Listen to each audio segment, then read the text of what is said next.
So, Justin, Suns acquired Eric Gordon for the vet minimum. You being a Clippers guy, what do Suns fans need to know about what he brings to the table for threes? Obviously, everyone knows about the gravity where he can just, 35 feet he'll pull up. But I think also the one thing that got lost with Eric is he's better defending threes and sometimes switchable fours than he is on guards. You don't want him really out on the perimeter defending against speedy guards, but he plays up a position.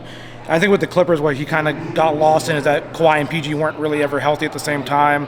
So it kind of muddied his role, and they expected more out of him than kind of what he gave them. But he did shoot 42% from three. I think people didn't really realize that. But they're getting a good, solid vet. He knows his role. He's just not going to overexert himself and try to take a role that isn't, something he's comfortable with.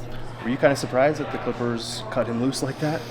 Yeah, that was a little bit surprising. I know why they did it. They wanted to save, $110 million, I think the number was, on luxury tax. But it's a little surprising because you never got to see what he was like really with Kawhi and PG. So there are some, you wish you would have seen more, but I understand why they didn't do it.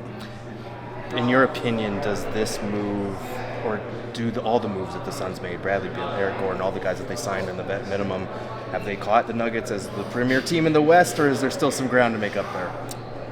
I'm always one of those I believe it when I see it kind of thing. So I guess with the Nuggets, when they lose a Bruce Brown, that's tough.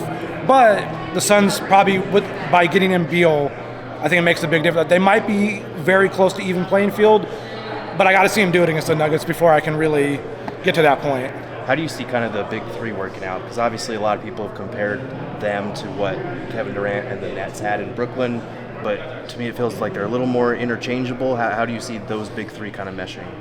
I think they should mesh pretty well. I mean, KD, as we saw in the postseason when he got doubled, he was a willing passer, great passer, actually. Devin Booker's playmaking's come along.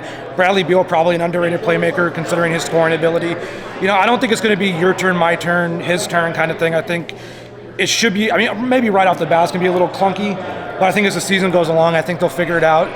Offensively, the potential's through the roof. Defensively, they have to figure stuff out. But a lot of teams in this new NBA have to figure out everything defensively. So, especially when you got Jokic bending everything. So, they say defense wins championships, but offense also is just as good. So, I don't blame the Suns for what they did.